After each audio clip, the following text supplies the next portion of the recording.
प्यारे बच्चों, आज हम करने जा रहे हैं कैपेसिटर एंड कैपेसिटेंस कि कैपेसिटर होता क्या है। Capacitor it is a device which is used to store charge कि ये एक डिवाइस है जो चार्ज को स्टोर करता है। आपने अपने घर में कभी देखा होगा कि जब कोई पंखा ख़राब हो जाता है तब जो मैकेनिक्स होता है वो सबसे पहले आके ये कहता है कि आपके पंखे का तो कैपेसिटर ख़राब है या कंडेंसर ख़राब है। एक ही बात है, वो कंडेंसर और कैपेसिटर बात एक ही है। तो कैपेसिटर करता क्या है, वो चार्ज को स्टोर करता है। तो capacitor is a device which is used to store charge.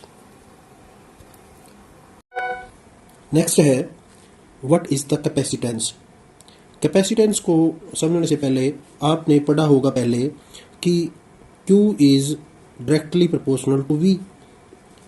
शायद पढ़ा होगा, अगर ध्यान नहीं है तो अब समझ लो कि अगर हम किसी कंडक्टर को चार्ज Q देते हैं, Q क्या है, charge given to a conductor Q। जब हम चार्ज Q देते हैं किसी कंडक्टर को तो उसका इलेक्ट्रिक पोटेंशियल इंक्रीज हो जाता है V। तो Q is directly proportional to V। और अगर हम प्रोपोर्शनल की जगह इक्वल का निशान चाहें तो Q is equal to CV। C is the constant and this constant is known as electrical capacitance. This C is equal to Q upon V, where C is called capacitance।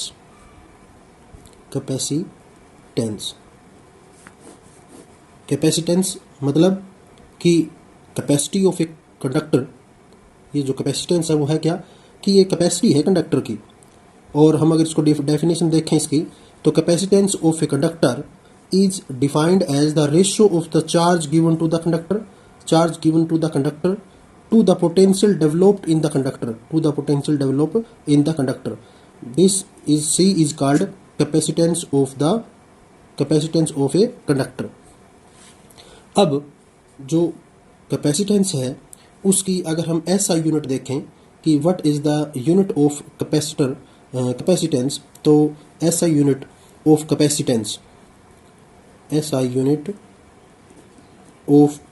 Capacitance is farad, FARAD, farad. और farad को अगर हम definition देखें farad की, तो 1 farad is equal to 1 coulomb charge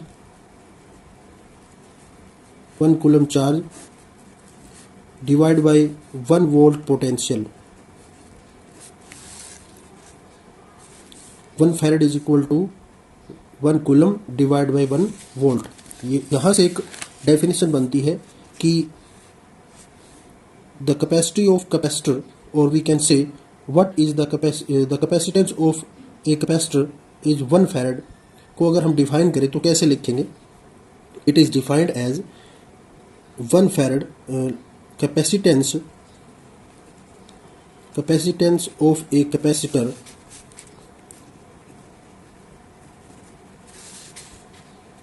is 1 farad when a charge of 1 coulomb raises its potential by 1 volt। अगर 1 volt potential increase हो जाता है 1 कूलम चार्ज देने के बाद, तब कैपेसिटेंस ऑफ ए कैपेसिटर क्या कहलाती है, 1 फैरड। अगर हम इसकी स्मॉलर यूनिट और देखें तो एक है 1 माइक्रोफैरड। 1 माइक्रोफैरड जिसको हम 1 माइक्रोफैरड इस प्रकार भी लिख सकते हैं, is equal to 10⁻⁻⁶ farad. -6 farad. इससे भी छोटी यूनिट अगर देखें तो 1 नैनो फैरेड 1 नैनो फैरेड मतलब 1 nano farad is equal to 10⁻⁻9 farad. और 1 micro farad 1 micro farad is equal to 10⁻⁻12 farad. और 1 माइक्रो फैरेड को हम 1 पीको फैरेड भी कह सकते हैं, पीको फैरेड 10⁻⁻12 फैरेड। क्लियर, समझ में आया होगा। और अगर डायमेंशनल की बात करें कि what are the dimensional of a capacitance, और कैपेसिटेंस जो है वो एक स्केलर क्वांटिटी है, it is a scalar quantity, it is a scalar quantity. अब है dimensions of capacitance, dimensions of capacitance. जैसा कि आपको पता है formula C is equal to Q by V, और Q बाई V को हम क्या लिख सकते हैं, work upon charge, Q square divide by W। Dimension अगर लिखें एम्पियर टेस्ला स्क्वेयर, चार्ज को अगर लिखें तो mL2T-2। हमारे पास डायमेंशनल होंगे m-1 L2 T-2 पर जाएगा तो T प्लस के 4 और ampere square. This is the dimensions of capacitance.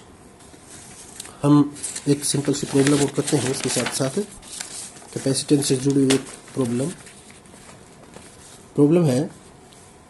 A potential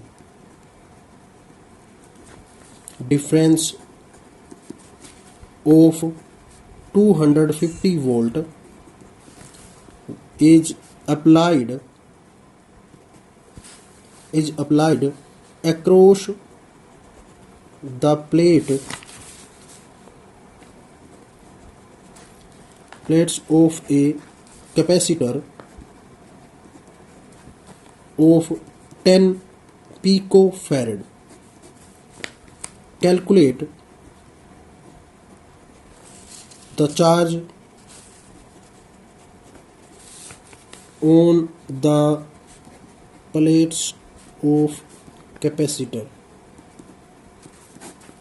कि हमारे पास पोटेंशियल डिफरेंस दिया गया है और चार्ज दिया गया है, और हमें पता करना है, नहीं हमारे पास एक तो है पोटेंशियल डिफरेंस और एक है कैपेसिटेंस। हमें पता करना है कि उस कैपेसिटर का पर चार्ज कितना होगा। जैसे कि आपको पता है हमारे पास फार्मूला है Q is equal to CV। हमें Q की वैल्यू निकालनी है। C है हमारे पास और V है। C कितना है, C is 10 picofarad. Capacitance picofarad का मतलब है 10⁻⁻12 फैरेड इंटू 10 यानी 10⁻⁻11 फैरेड। और V का जो मान दिया गया है वो है 250 वोल्ट, तो हम लिखेंगे 10⁻⁻11 इंटू 250। इसको अगर कैलकुलेट करें तो 2.5 इंटू 10⁻⁻9 कूलम।